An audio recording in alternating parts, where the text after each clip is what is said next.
Hey, I'm Steve Arendt, and this is the Better Lives, Better Business podcast, where we do the deep work and the hard work together. The hard work of building better businesses that foster better lives, and the deep work of discovering the values that our business is meant to serve. Let's dig in.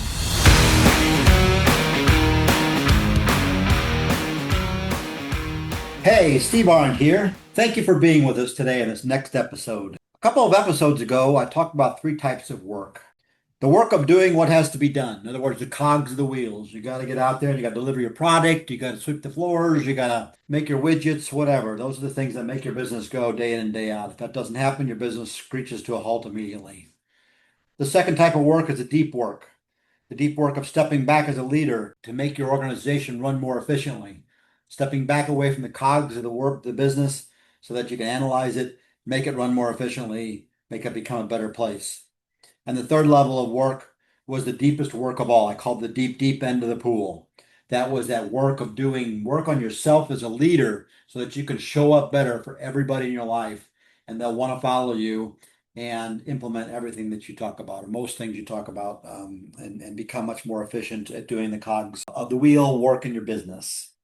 I want to share with you today an experience that I most recently had that really exemplifies using all three of these type of works to come together as a leader to lean back into things and make things better for my own life. And it's an example that I had happened to me most recently. I've been a part of a non-for-profit organization for many, many years. I was in charge of leading a particular meeting and a particular effort within the organization. And we had our first meeting today. The people in the meeting ended up yelling at each other. Some of the people shut down and stopped contributing. There were no clear to-dos after the meeting was over, so we left the meeting with not really knowing what we're supposed to do next.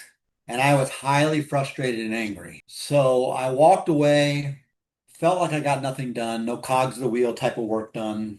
Certainly wasn't efficient, second type of work. And the emotions that I was feeling, third kind of work, deepest of work, were just anger and frustration. So what I realized was I've got to start there. I've got to start where my emotions are.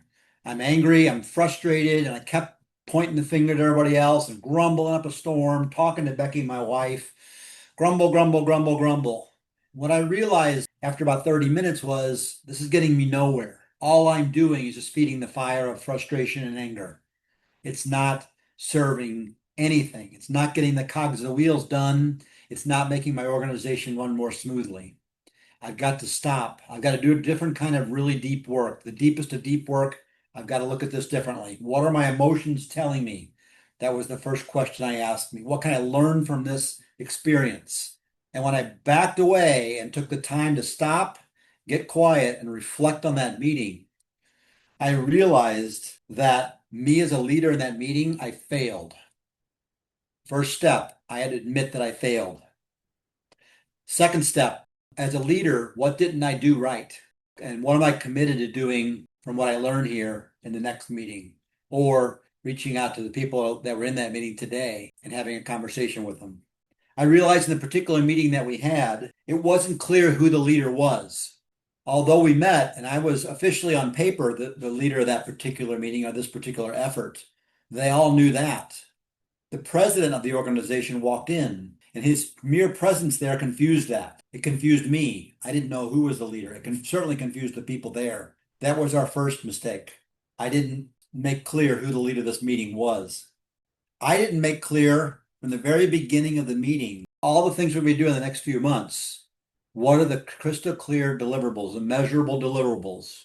Things like we've got to increase our sales at profit margins of X, or we've got to decrease our expenses at a level of X dollars.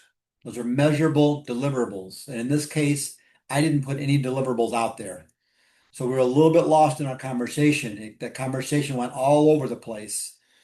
And it wasn't focused in one direction on what our deliverables were supposed to be. And that was on me. I didn't provide that as the leader. The last thing upon reflection of my meeting was that it wasn't clear what the role of the members in that meeting were. Some meetings, the members that are present, people on that team, they're there to build consensus. In other words, we're going to talk about our issue, We're going to talk about the deliverables that we're supposed to deliver. And we're not going to walk out of here until most of the people in this room agree on something or agree on a particular point or what we're going to do next. That's called consensus building. And that's a fine way to run a meeting. The other way to run the meeting is that everybody that's participating is clear on something different. That they're there for input. They're there for their insights. They're there for their wisdom. They're there for their life experience. And we expect them to share that. But at the end of the day, it's the leader who makes the decision, and they may or may not agree with it. But as a team, we're going to move forward honoring the fact that that leader made a decision based on our input. That's much different than consensus. And as a leader, I did not stipulate what type of meeting we were having. Is it consensus building? Are you here to give input and I'm going to make the final decision? It wasn't clear. So I failed in 3 different areas in this business. And I can only sit and share this with you because I took the time to do the deepest of soul work, that deep end of the pool work, to get past my frustrations, to get past my anger. I spent time with my wife and she helped me untangle that. And we took that frustration and anger, that energy that was producing in me, and we're able to redirect it and to find out how to do better forward. We're going to fail forward here. My next step is to reach out to some of the key people that were involved in this meeting and have this very similar conversation I'm having with you all. Hey, as a leader, I failed. Here's what happened. We walked away. We were angry. We were frustrated. We yelled at each other. There were no clear to-dos. We don't know what the heck's going to happen next. I apologize for that. Here's the parameters that we got to move forward with. I am the leader of this effort. These are the deliverables that we have to deliver in a few months. And this is going to be a consensus type meeting because we're a volunteer organization. So we all need to feel good about what we're doing moving forward. And I'm going to have this conversation with a few individuals today because they're wounded and they're shut down and they're not willing to contribute moving forward. And then we're going to meet again and then have a much better meeting to move towards our goals. So I just wanted to share with you how those 3 types of work can come together to produce real effective and efficient movement within your organization. And it takes courage to be honest with yourself to do this type of work. To say, I've got a problem. I screwed up. I didn't do it right. I'm angry. I'm frustrated. How can I switch this? Own my mistake, learn from my mistake, and move forward.